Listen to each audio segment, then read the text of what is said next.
欢迎收听杂物间， You are listening to The Storage Room, 你最好的口袋朋友。 your best pocket friend.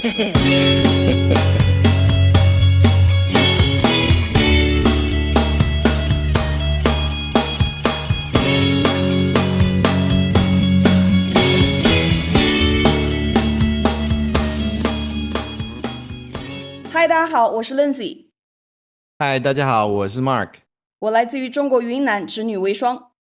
我来自纽约，九曲18弯，我的事业毫无建树，我和资本是轻车熟路。我们的文化背景大相径庭。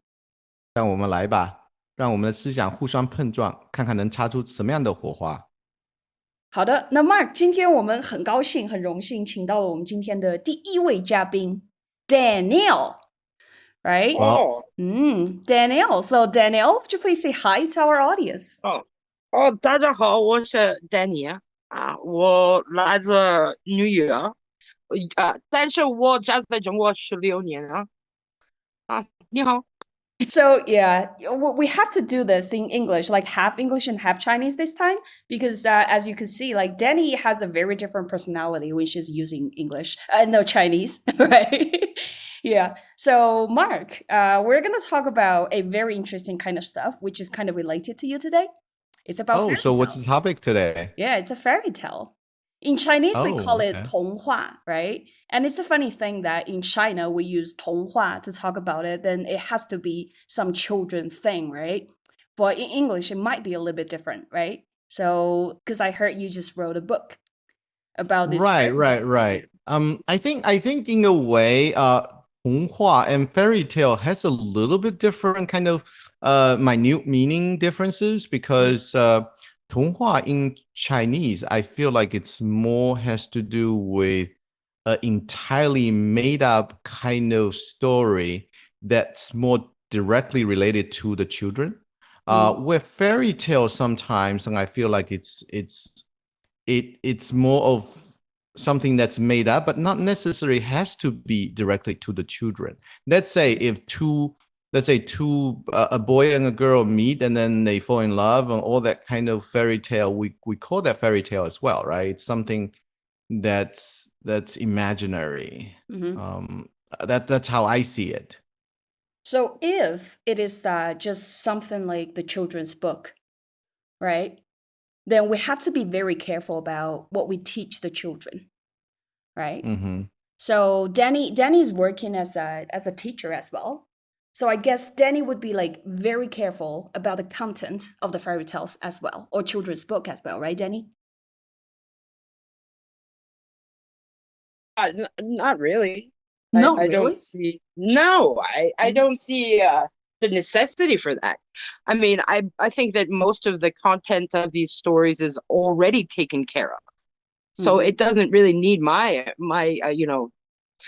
opinion on the subject.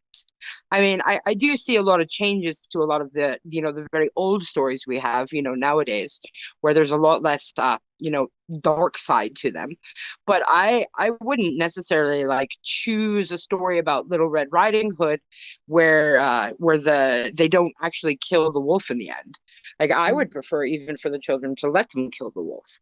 I think that children don't need to be sheltered so much from this kind of story, but so no, I think that most of these stories already have edited themselves.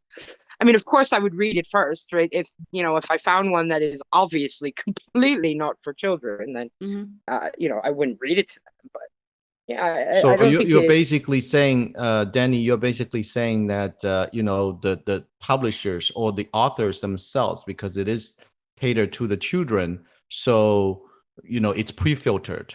The content itself, it's pre-filtered directly to the children, and then at the same time, it has gone through the history, especially like the those like old fairy tales.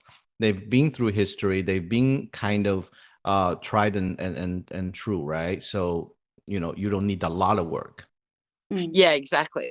I don't think it needs a lot of me picking and choosing, because they've already done that job. I mean, the picking and choosing that I would do is more about what moral of the story do we want to get from him, like what do we want to take from the story? But But what about those political correctness in terms of let's talk about in terms of particularly in America, right? In Florida, particularly, they've been banning some children's books, not necessarily fairy tales, but they're banning some children's books that are, have certain subjects that are more related to, let's say, LGBT or some other, let's say, topics that the state itself feels, not suitable for children. What do you think of that, and how would you deal with this kind of subjects or topics? Well, I mean, if I worked in a place like that, of course I'd have to follow the rules of the school, right, that were given to me. But I definitely think that there are plenty of books that are geared towards the subject that are perfectly acceptable for children and should be read to children, right? Some book about a family that isn't what people consider traditional, right, is definitely should be read to children. Not everybody, even here in China, not everybody has a traditional family. Some people live with their grandparents, not their mom and dad at all. Some people were only live with dad because their parents are divorced. I definitely think it should be a little bit more inclusive with a lot of these things. But there probably are some books that I think, depending on their age level, I might not read to them. There's if the children are experiencing these things in their daily life, then it's worth that, talking about it with them. But if it's something that's advanced beyond what they're experiencing in their life right now, then it's not necessary, Right. So you're basically saying that the subject itself should be more diverse, but should be age appropriate, right? So directing to the children, but the children it's a large kind of age group. So we kind of have to figure it out. Is it for toddlers? Is it for like preteens? Is it for the teens? That kind of age group should be separated. Yeah, should be focused. Then I have a problem with the Little Mermaid. What is the age appropriate for this book? Like what kind of children are reading this book? Like how old should the children be when they want to read the Little Mermaid? Right? So what is your problem, Linsey, with Little Mermaid? My problem's huge. My problems are huge. You know how important for kids to read a right book? But for a girl, if you want to read this book, like you're basically what you learn from the book is like you're just risking your whole life. You're even risking your life to get love, which is a little bit like intangible, right? It's like it's not there. Love is fake, right? Sometimes. And then you have to risk your life. You have to sacrifice yourself, sacrifice your voice, and you just, to go for that love from a princess. What about you, just Danny? to get me started on Little Mermaid. I disagree with you entirely. Okay. On the Little Mermaid. And I think that people have an opinion formed already in their minds when they watch things. I do not believe that the Little Mermaid gave up anything for love. It was not anything to do with her actually loving this boy or not. It's very clearly talked about in the beginning of the book how her entire dream is to free herself from the sea and go see what the land looks like. She wants to go where the people go. She wants to see them dancing, walking around on those, what do you call it again? Streets, right? Disney song literally says this. Mm-hmm. And sometimes in order to break free from our so-called cage, right? How we feel trapped in our environment, we need a friend, right? Mm-hmm. And she found this boy who was her friend, her link to that world. And I don't think, she fell in love with him because she ended up falling in love with him. But I don't think she gave anything up for him. She gave it up because that's what she wanted. She wanted to go live where he lived and experience that life and get out of the sea. So I really see it more as a girl finding a strength through herself and friendship of others to go and risk everything, to go do something else. And she's doing it without her voice, right? So she had to give up her voice in order to go experience this. And yeah, she can get her voice back if he falls in love with her, but I don't think, she really cared so much about him falling in love with her as she did her voice. Danny had touched something that I never thought about. I think in terms of emphasizing on breaking away from the cage versus looking for love or in a way of like risking your life for love, right? So I think any kind of fairy tales that when we go into it, reading it, because we already, as an adult, we already have some preconceived notion of what the point is, what the moral of the story is. Where I think sometimes if we read it just literally, children might be focused on something different. Obviously, not until we become adults that we started having this kind of thought about breaking away from the cage. But I think as children, I think they might focus on something different. I'm actually quite interested, since we have this conversation, I'm interested in actually reading that story to my children. They are 5 now. So I think I'm going to see what their reaction, what they are focusing on. I was about to ask Danny, like, did you get the conclusion from the Little Mermaid when you were 5 or something? Like the 5-year-old may have a very different conclusion towards this, right? Okay. We had read the story of the Little Mermaid before when I was quite young, maybe 7 or 5, whatever. But the little Disney version of the Little Mermaid, the movie that made it more famous and more extremely well known to most people, didn't come out until I was much older. I don't know what year that movie came out, but I guarantee you I had to be already at least 14 years old. Or right around that age. And I watched it 1,000 times with some little girls that I babysit for back then. And, for me, watching it was watching Ariel be under the thumb of her father, who was the almighty ruler of the sea, and this idea of what he wanted his daughters to be. Like in that cartoon in the very beginning, like she's supposed to be going to this debut where he presents all of his daughters, and she has to sing, and she's late because she's searching for things from the human world. And she just wants to get away from this this idea that she has to be this perfect little princess and be what her father wants her to be. And I mean, that is an idea of the Little Mermaid that I had when I was, teenager. I mean, that's not an idea that I formed recently. Like this idea of not conforming to what everybody else wants you to and wanting to go explore the world on your own. I would be very interested to see what Mark's kids thought of it too. Yeah, absolutely. And I'm looking at this originally published story in 1837, right? It is published as a part of a collection for children. And at least from the purpose at that time, and they were talking about the story follows the journey of a young mermaid princess who's willing to give up her life in the sea as a mermaid to gain a human soul. So in that way, it is very different than the Disney version about love, right? It is about evolving. It is about searching for something that's different. It is about curiosity.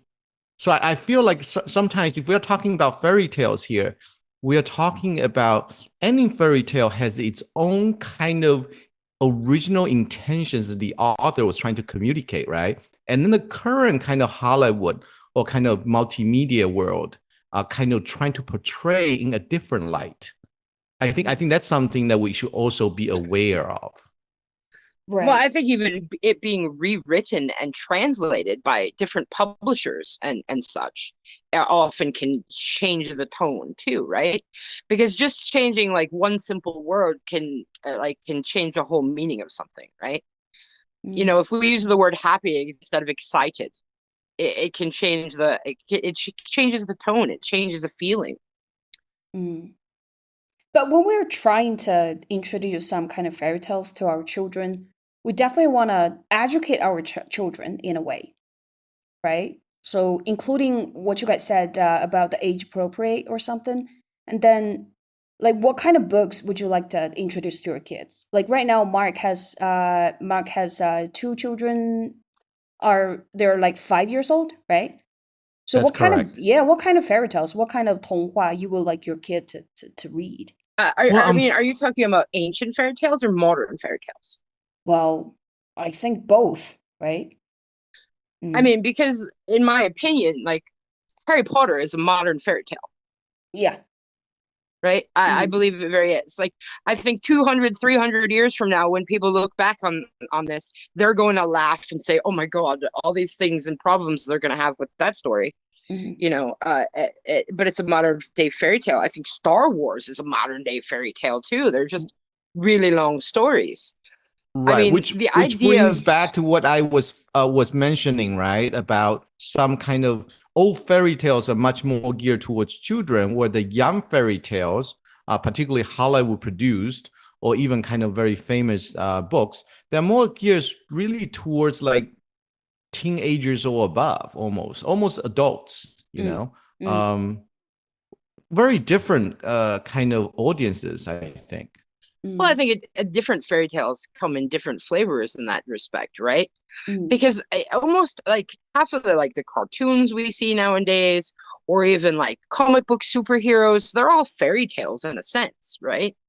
They're all, impossible things happening with magic and superpowers and witches and good and evil and everything else.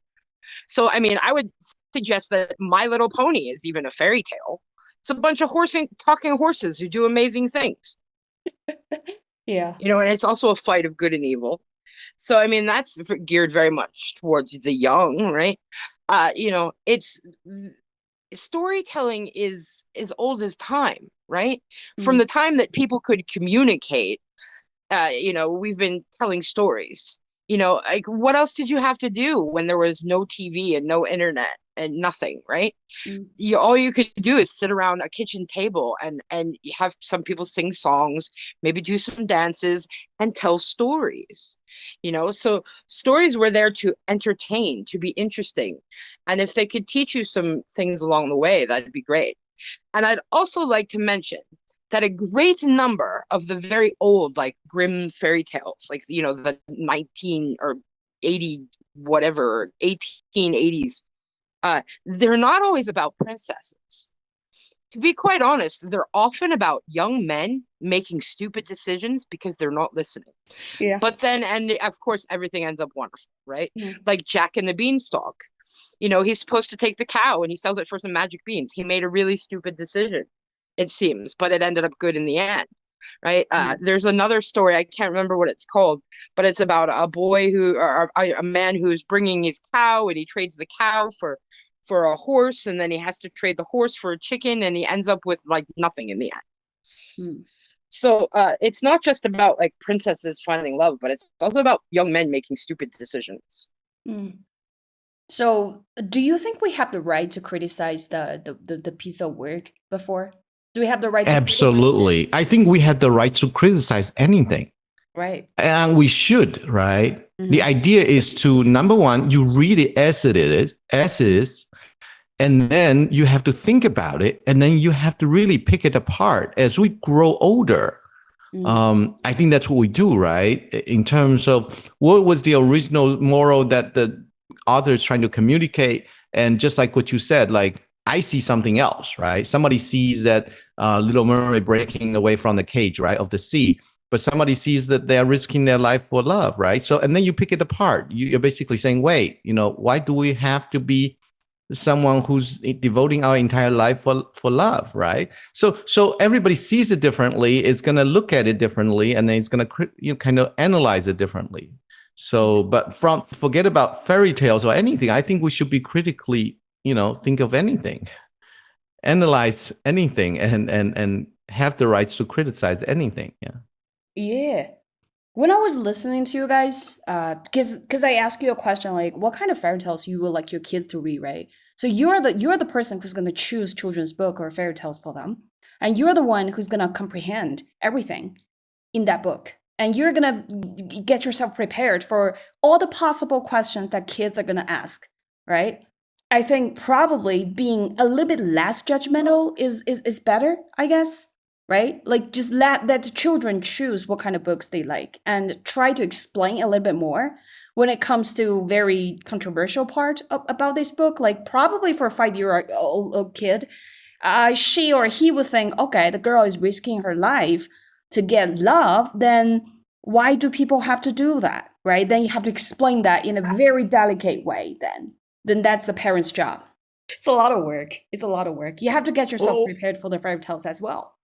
Right. I really like what you just said about in terms of coming in with certain kind of understanding of what the story's about. But I would really focus on in terms of let's just read it literally, okay? And then let the children lead us. I think sometimes we don't have to. I've mentioned it before, right? If we read it literally, children's going to have their own questions. And then with those questions, I think it's more about testing our preparedness, our moral, our openness. I think it's more about that. The same way that we're preparing for this podcast, and I had mentioned about let's just do it as who we are, because I feel like any topic that's being thrown at us, I don't feel like I have to be specifically prepared for something. I feel like there isn't enough in my mind to be able to express, to make a point. And also that is me. Regardless in terms of how good or bad other people consider those ideas or points are, I feel like that's me. And then I'm in the process of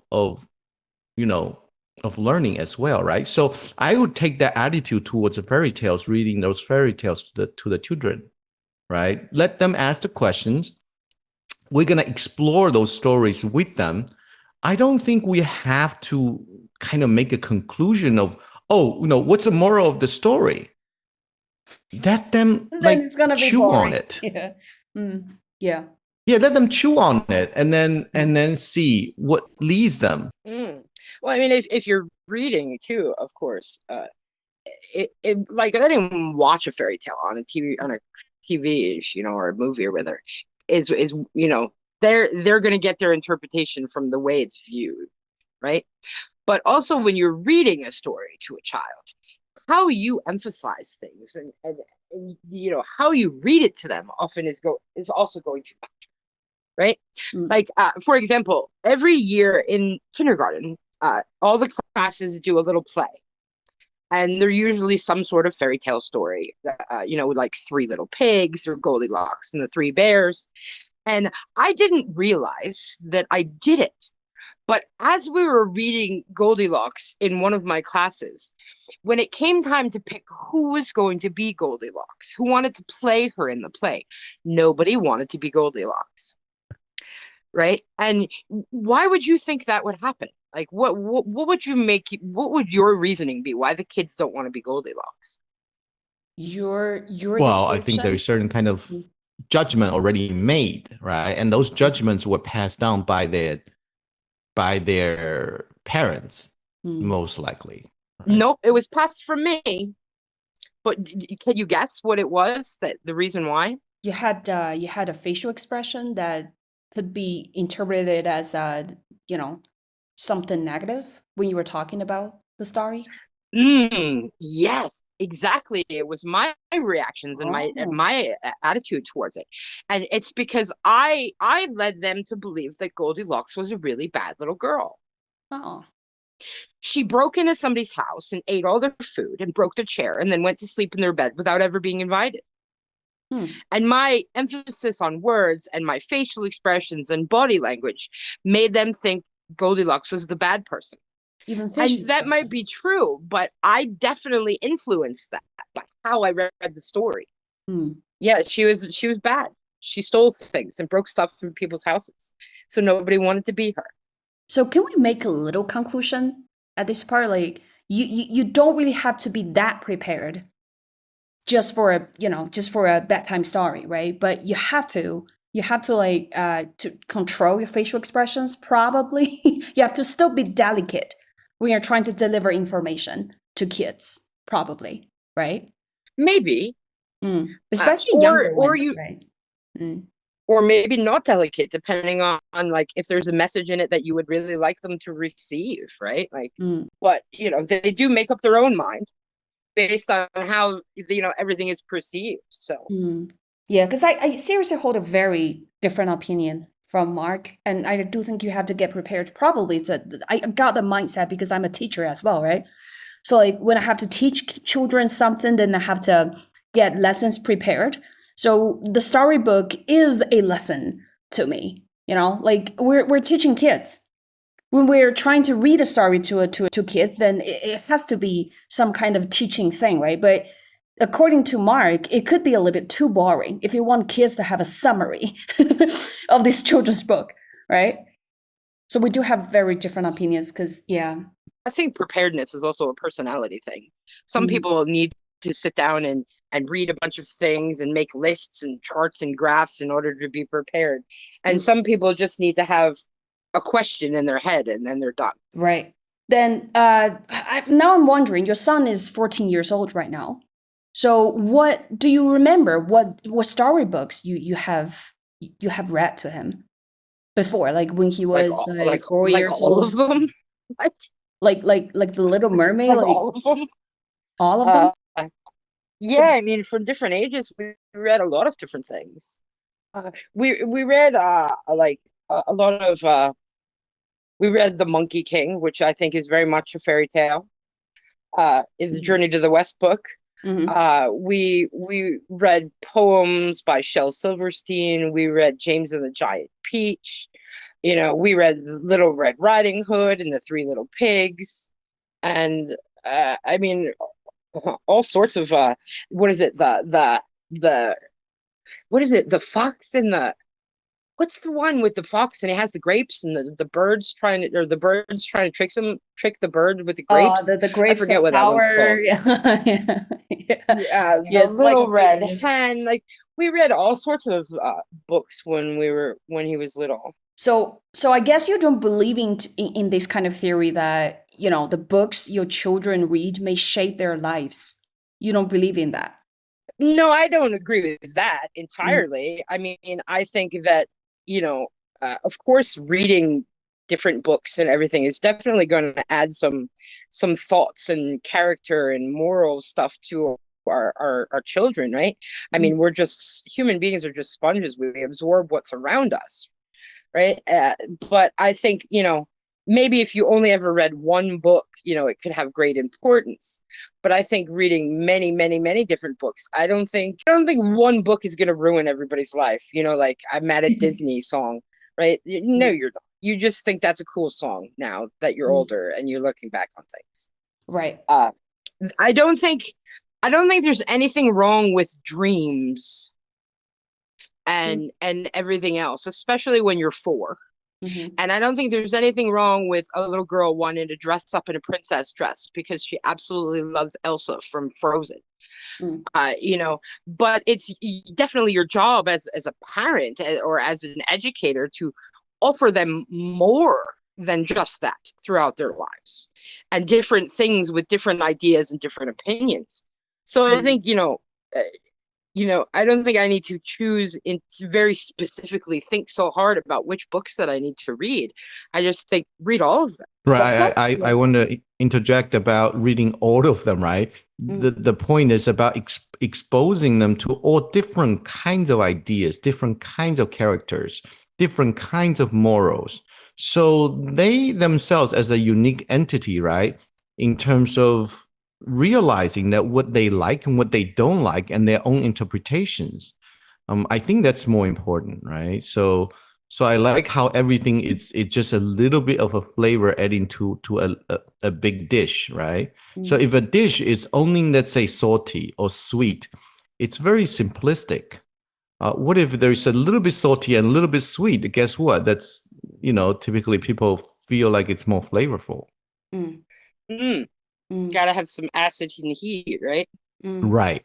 Absolutely. Probably kids will learn something comparatively bad from one story, but they could actually learn something else from the other book. Like I read the Norse mythology to my nephew. My nephew is 5 years old, and he's very, very interested in Loki.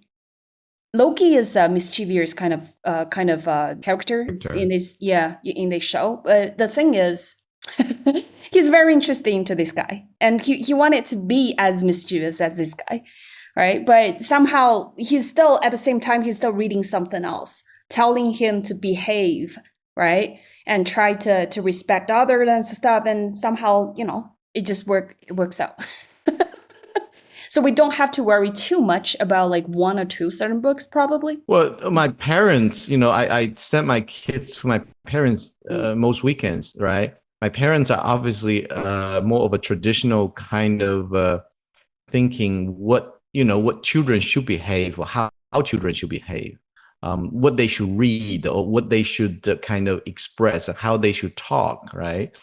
And a lot of times when I go and I spend time with my parents and my kids, and I realize that it's a very different way to think how I want my children, what kind of environment I want my children to grow up with. So I'm kind of happy that I only send them for the weekend, just more about creating a bonding between them. But in terms of how they think children should behave, I feel like I have a very different opinion. They want to box them in, where I want to break them free, right? So I want them. I think you often use the phrase very often called "let them be," just let them be, right? I say that very often. I noticed. So yeah, it's a different way of thinking how our children should grow up, what kind of environment they should grow up in. Yeah. Now it sounds like an even better idea to read them all, because like some of the fairy tales are, they have these educational purposes, right? And some of them just for entertainment. So it's better that they know a little bit of everything. Then it's better for them to make decisions for themselves, right?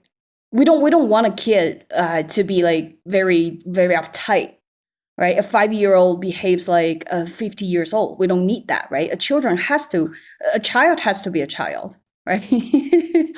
They don't have to behave all the time. So probably the fairy tales, those children's book, and also the stories they have read and they have watched on TV may help them to figure out like what they really want in their lives at the moment and what they really want to be in the future, probably, right? That's true. But children aren't thinking so deep about anything. Right. Not always. Sometimes they have some deep thought about something on occasion, but usually it's not.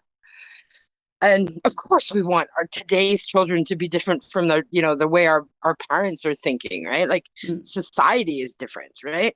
I mean, but think about, like when the story of Cinderella was written, what is that? Like in the 1800s or something? Yeah, hundreds of years ago. I'm not even sure. Yeah.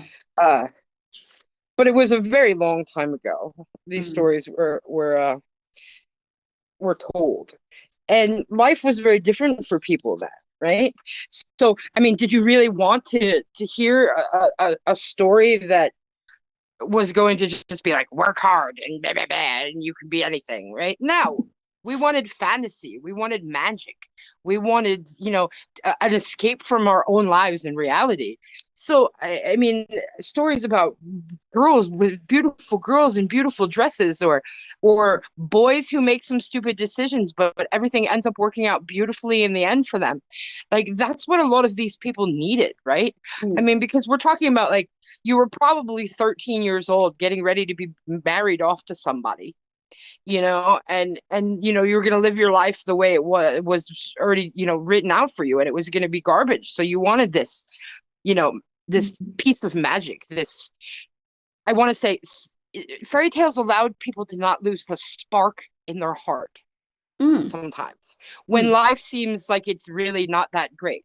I mean, most of these stories were not made for people like us that live in our nice apartments and have our jobs that we go to. And, like a lot of these were meant for 8-year-olds who were already working, cleaning chimneys or something, right? And, in the fields, like it was a very different time. And I think that although looking back on a lot of them, we see a lot of, things we don't like about them.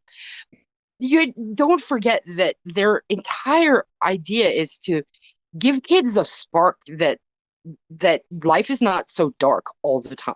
Well, this part is very important. Like fairy tales is using a very gentle way to tell the kids what life is. Well, I think also I love when Danny had mentioned about let it be a spark, right? Let it be hope, let it be sunny, right? I think that's, yeah, I mean, even till today, I think most of us who have known me or communicated with me always calls me a little bit more optimistic, right? I think I like that kind of outlook in life.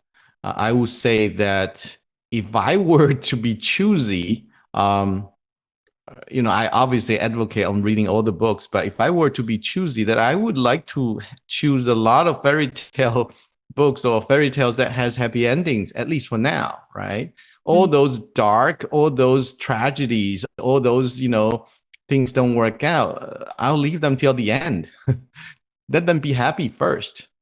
So here comes another question, Mark.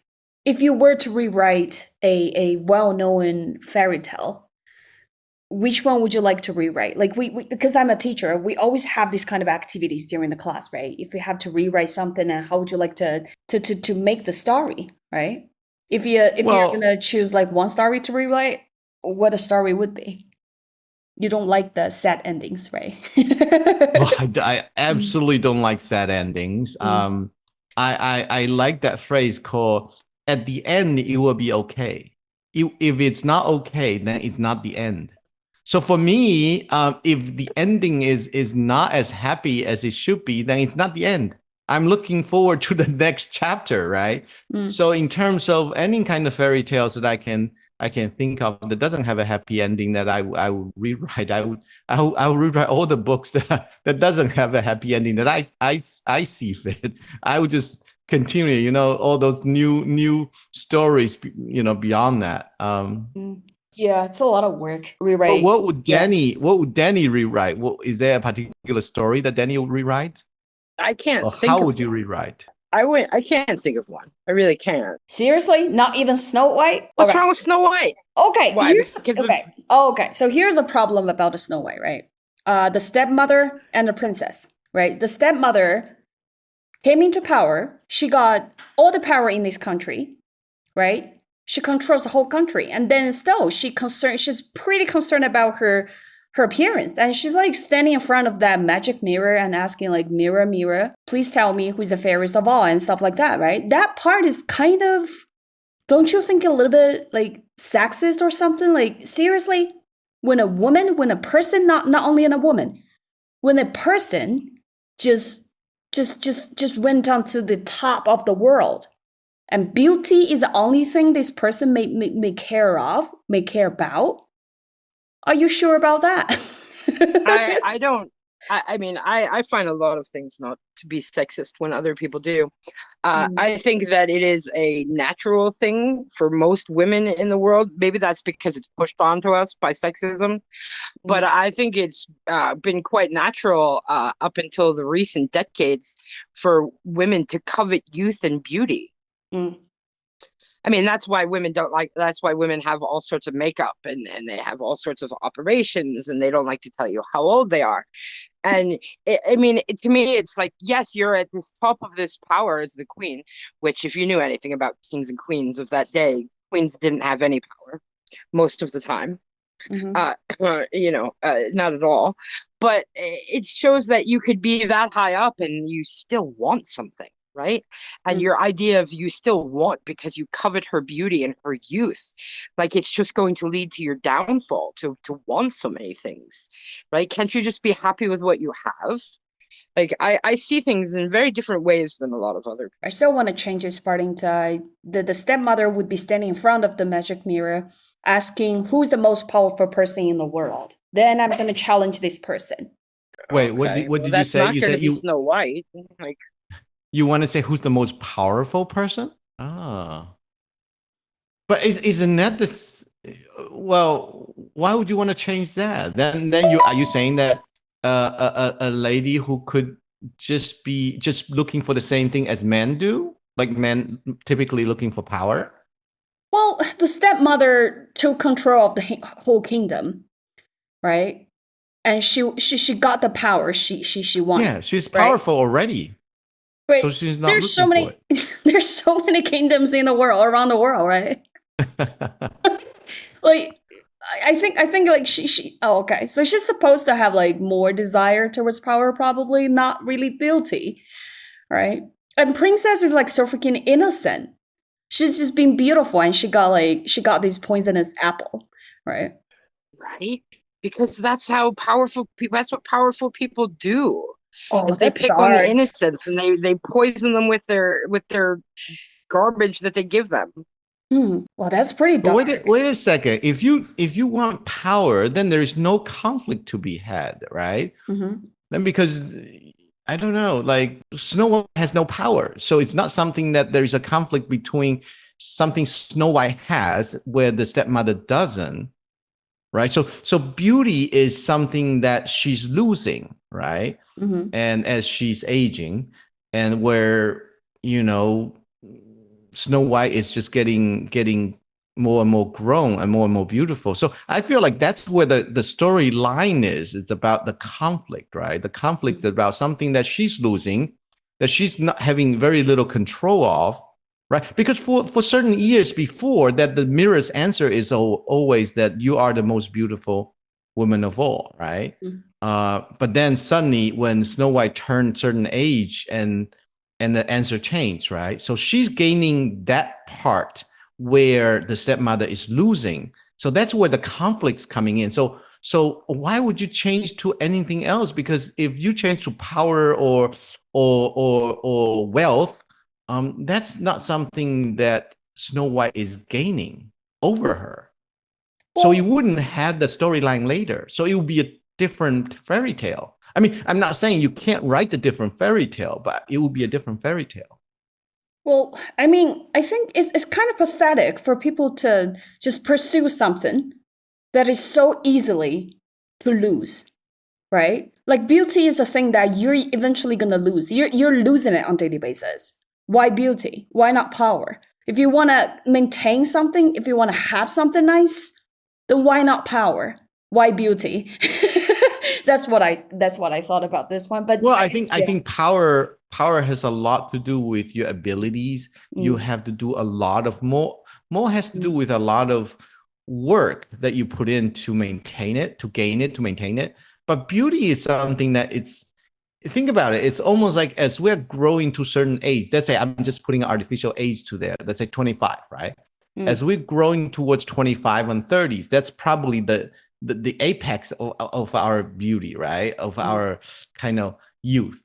And then once you pass 25, I feel like, in China, we started saying like, once you pass 25, you're no longer like you are 大叔 or 小叔，然后大叔. I feel like beauty, at least in that fairy tale, it's something that's easily obtained through no effort of her own, right? She's just grown. She's growing, and she's beautiful. Instead of like power or wealth that you need to put in a lot of effort to gain, to create. So anyways, I think that's why I couldn't find much except the general concept of I will rewrite all the fairy tales that doesn't have a very ending. It's very hard to, like, I wouldn't rewrite the process. I'll rewrite the ending, right? Okay. Because process, it's almost like one thing leads to another, and that's how we end up, kind of. Well, probably like if you change any aspect, forget about power or money or beauty. I feel like many of the fairy tales throughout, years, it really kind of matured. The ones that really didn't last, or it was the story that didn't have that kind of conflict, or didn't make sense. So those that lasted, it makes sense somehow, at least for me. So. We might be. So here I do have a feeling that, like, adults, right? We're adults. So we might have the ability to write good children books, but probably for some of us, like me, I cannot read fairy tales or 童话 or children's book very properly right now. Like I have a lot of, I have a lot of ideas when I'm reading them, right? So including the Snow White, like I could judge. Right. So I do think that's a sign that I'm losing a little bit of my innocence as well. Right. When we're growing up, we're just losing our innocence somehow. So that's the reason. I do think that's a reason I cannot enjoy the children's books. Well, Probably they're just shallow. They're just simple books, right? That's one of the reason. But I think the major reason might be that I don't really have the innocence in me anymore, probably, right? What do you think, Danny? Do you think it's true? Well, I think one, that's incredibly sad that you don't have any innocence left in you. Mm-hmm. I mean, I'm way older than you, and I still have innocence left in me. You still have. I mean, you can't still read these stories objectively. I don't agree. I think there are some stories that are going to get under your skin that you don't really like, right? Because you've already formed certain opinions and morals about life, and they go against what what you want, what your morals and values are, right? Like for Snow White, like. You know, you don't care about beauty, you want more money and more power, right? So like the idea of like, why is she obsessed with beauty? Because she's already got all the money and the power. The only thing she doesn't have anymore is her youth and her innocence and her beauty, right? And she's angry that somebody else does have it, right? Because she wants everything.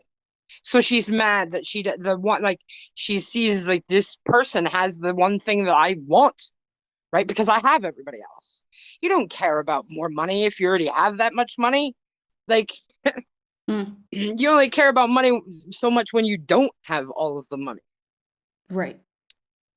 You know, so, you know, I guess, you know, looking at it more objectively, I guess innocently is the way you could say it. I would just say more objectively. You know, and to take what you want from it, like you can see, like you and I, like we can read the same fairy tale and we have very different opinions on it. Right. The reason that I found I'm losing my innocence is that I don't get happy that easily as an adult. Like kids could be very happy when they got the lollipop, right? When they got an ice cream, they could like laugh out loud or jumping around when they get what they want, and the simple joys that are the things that they seriously want. But I don't really experience that kind of fun anymore when I'm growing older. So the innocence part is like, I don't know. I could only see the very shallow ones though, right? People would pretend to be younger, right? To attract people, because we do have this kind of, you know, youth-oriented kind of aesthetic here in our country. So like people, like even some women, they would actually speak in a very gentle and sharp voice to pretend they're like probably 10 years younger than their age, to attract people or to draw some attention or something like that. They think that's beauty. That's the standard of the beauty, right? So that kind of fake innocence the goo goo gaga voice. I know what you're talking about. I don't think it's innocence that you're talking about. You're just jaded and angry with the world, because I have absolutely no innocence. And I still will do a dance. If my husband brings me ice cream home right now, I'll still do a little happy dance and be excited about the ice cream. And it has nothing to do with me being innocent or not.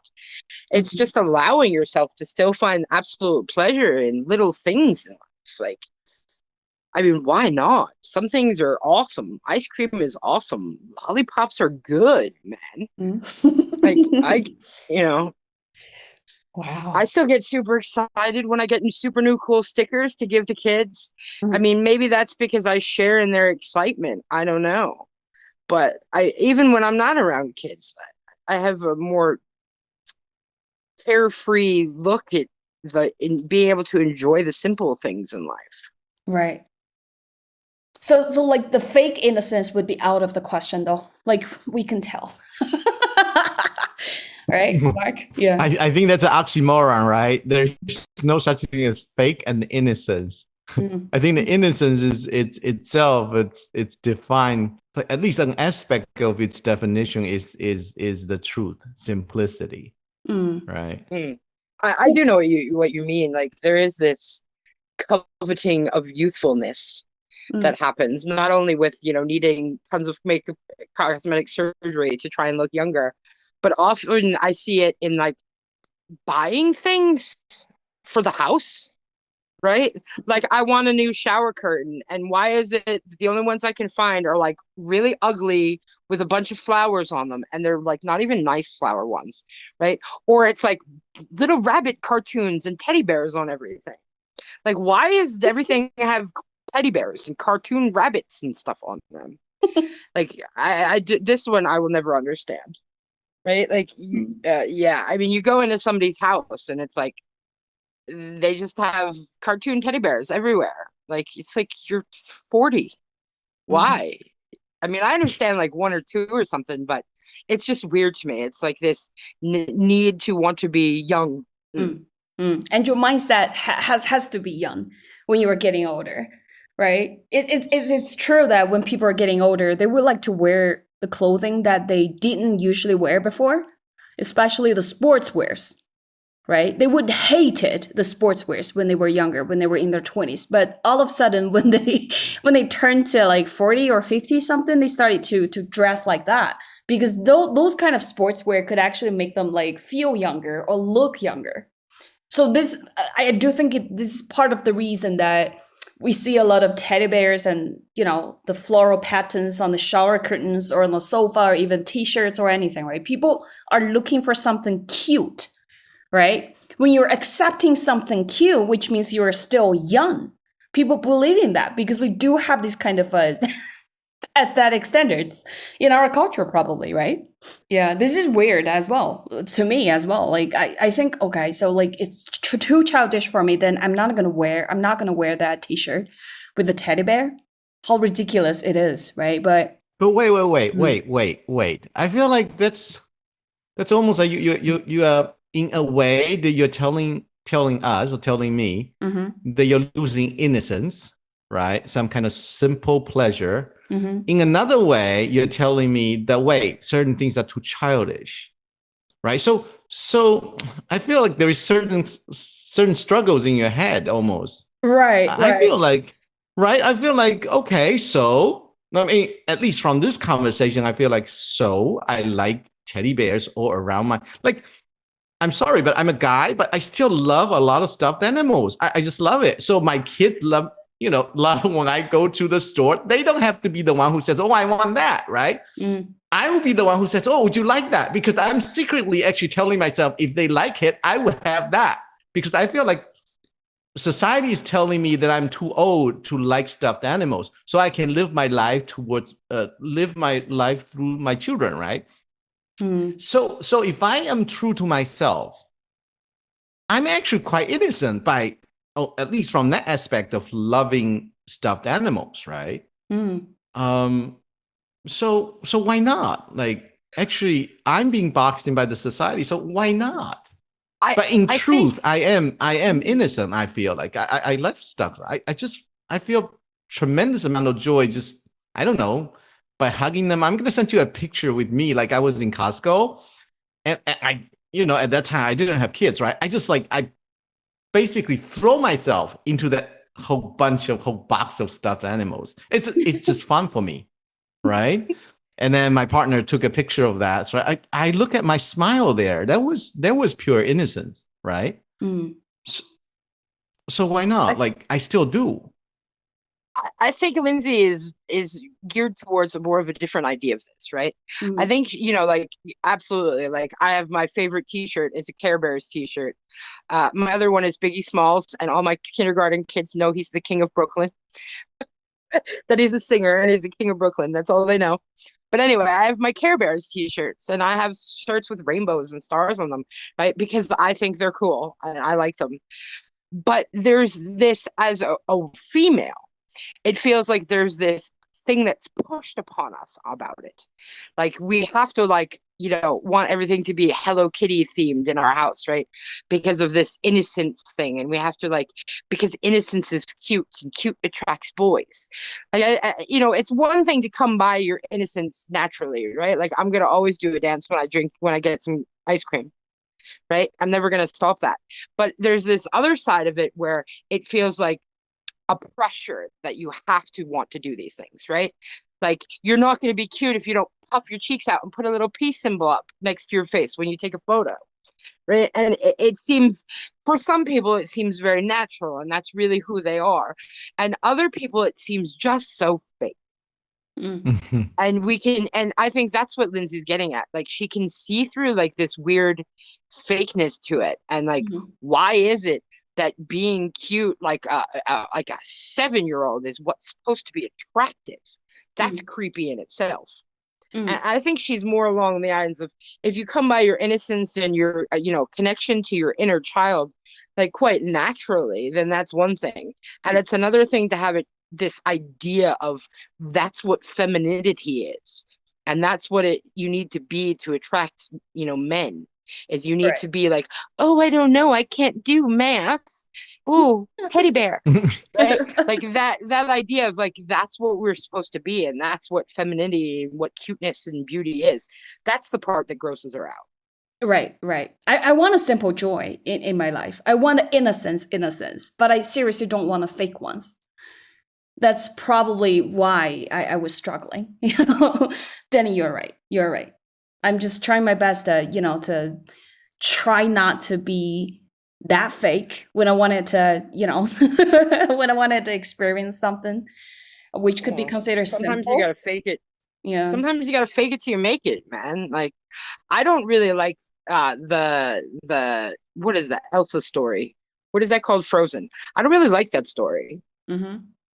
Elsa and Anna and all that. Yeah, right. I'm not a big fan of that one. But at the same time, like, my girls are in kindergarten, right? So I am going to love Elsa too, because that's what, their joy. And I'm not going to just be like, ew, I don't like her, right? That's just mean to do to a 4-year-old who's showing their brand new beautiful Elsa dress, So, right? Sometimes, you got to just see it through somebody else's eyes, to make your connection with your own inner kid. Oh, inner kid. Yeah, let your inner kid out, Linsey. She wants to come out and play with us. I'd like to have fun. I'd like to have fun as well. I hope I could have, pick up the simple joys as before. I'll try, but I'm not sure whether it's a kind of ability. Can we just regain the simple joys that we're gonna have in our life? I don't know, right? I think it's irrelevant to ability. I think it's actually about unlearning. It's about actually losing that sense of complication. Like, think about it. Like, so-called inner child is about just appreciate things that are just naturally come with it without much of thought, right? So I would say that, simple pleasures such as, let's say, you go climbing a mountain, right? You go simply talking to someone that you enjoy. And that's okay. That is an inner child, right? I see that how much you actually love. Like, there are certain pictures, because I was browsing through some of your video work, right? And I can see that when you are up close to nature, there is a sense of peacefulness, there is a sense of pleasure that even if you are not smiling, I can see through that, right? So I think that's an inner child that you have. I think that the essence of so-called inner child is to be able to appreciate without much effort. Yeah. So if you can do that, we don't have to be coin it as an inner child. We don't have to. It's just it's simple. I know it. I like it. That's it. Sometimes it doesn't even have to last through a whole day. It's that moment that I'm happy, right? The children's like, well, I'm so happy, blah, blah, blah. And then 2 seconds later, throw that away, right? Yeah, that's true. So it's okay not to be long. It doesn't have to last for a day or a lifetime. It could just be that moment that you appreciate it for what it is. I think that's an inner child. Yeah, by the time I left the Costco, I forgot about the stuffed animals there. I have tons of adult things to worry about, right? So if you want to do the happy dance, just do the happy dance. Why not do it, right? Yeah. I mean, I could ruin ice cream for myself completely, right? And I could think about how many hours of work I had to work in order to buy that one ice cream. And I could think about all the people who are underpaid in the factory factory that they needed to make that ice cream, and the cows that suffered for being milked, and the people who had to work hard to pick all the strawberries and get underpaid, and the pesticides being used. And I mean, I could ruin ice cream for myself, right? But why do I want to think about all of that? Why can't I just put that cold sweetness in my mouth and love it and do a dance for a minute? And Mark's right. I mean, with it, it's very fleeting. It's only for seconds, right? I mean, you give a kid an ice cream and they get super excited about it, and half of the time they don't even finish the whole thing, and they leave it on a counter or a table somewhere and walk away or hand it to you. So it's because it's dripping all over the place, and they never even finish it in the first place. And they're like, "Oh, a cat," right? And they go play with the cat instead. So I mean, yeah, you're right. Like, it doesn't have to be, right? But I guess the idea is, like, can you just enjoy a moment, right? A few seconds, because if you can spend one entire day, if you can have 13 times where you just are smile for a second about something so simple as ice cream, then I think that's a good day. Just stop being uptight all the time. There's no why. You're only hurting yourself. Yeah, somehow why I are remember... you wrapping yourself in your own cage, right? Like, right. You're building a cage for yourself to live in. Yeah, you should be like the mermaid, just break out of the cage, Right. Date that princess. Absolutely. Be the bubbles. Hey, I don't think I would have ever moved to China if I never watched The Little Mermaid. For real? How else? Where would I have gotten the idea that you could have the courage and everything to leave your entire world and go someplace different? Because it seems like an interesting idea. Oh, you learned courage in the story. Well, that's fun. That's fun. I don't remember what I thought when I first read Little Mermaid, but the thing is, I started to criticize it when I'm older. I didn't even remember how I felt, but what's in that story? What influenced me? I just don't remember. Simply don't remember. But yeah, The Little Mermaid story. To be honest, if even now I'm reading or the story of Little Mermaid, or even if I'm watching Disney's version of it, right? It's supposed to be focused on love and all that happy endings.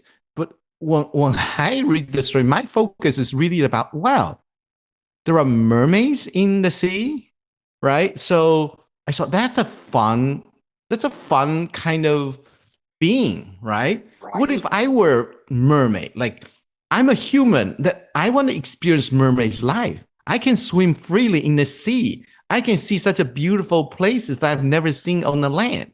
That's what I focus on, right? I know it was a love story in a way, at least the Disney version, but my focus was, that's an interesting kind of life that I want to see, I want to experience, right? So almost the reverse of the original moral of the story is about how mermaid wants to be on the land and be, to gain a human soul, to experience human life. But I was like, well, I'm a human, but I want to experience like a mermaid. Right? And then her father gives up his own soul so she can have that life. Ooh, that's love. Yeah. Now I get why you guys are very positive, because you guys still have the curiosity towards the world. This is the first thing and very important thing, right? And curiosity is something that kids have. I do think it might be part of the innocence of the kids. Like right now, we're old. We're not curious about things at all. We learn science. We learned a lot of stuff, right? And we just have assumptions sometimes. We even have assumptions towards a lot of things, even if towards the things that we don't understand, right? So we just somehow, like, little by little, we lose our curiosities, and then we lose, at the same time, we lose the same amount of the innocence probably. And then our lives could be like so boring, so tough. Sometimes we just forget to be happy. We forget to do one thing that Mark and Danny just mentioned.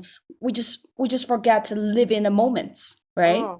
People are often way too worried about the future and the past to even enjoy the moment. I don't agree about that curiosity thing, because I'm still curious as hell. I am way too curious and nosy.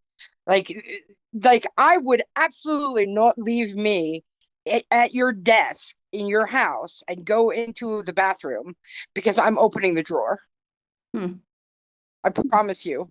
I want to know what's in there. What's in there?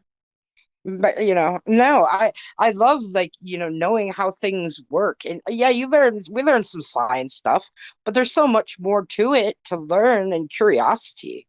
I don't agree that I've lost my curiosity. I think I'm still an incredibly curious person. You still have this curiosity. Wow, I just lose huge amount of curiosity.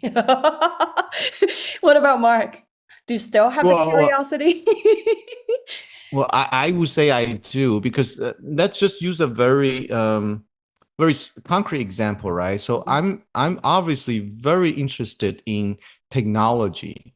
The essence of technology advancement, it's about things that are new, things that we never even think of it before, right? And I'm super interested and super kind of curious about how to dig into like how does it work, right? So many times, like we were testing the microphone before, right? So I'm just thinking, wait, what if we do this? What if we do that, right? And often I make things worse, right?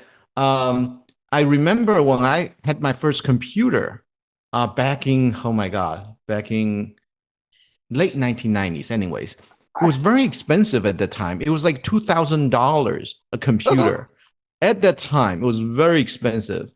And I remember, I know how much it costs, but I still kind of look at it and I say, how does it work inside?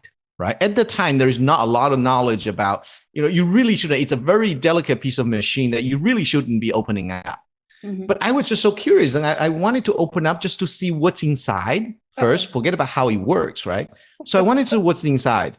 And then after I found out what's inside, and I always kind of went one step further, it's like, what if I change this? Like, it just naturally come to me of, what if? How do I? Those are the things that I think somehow it was natural to me.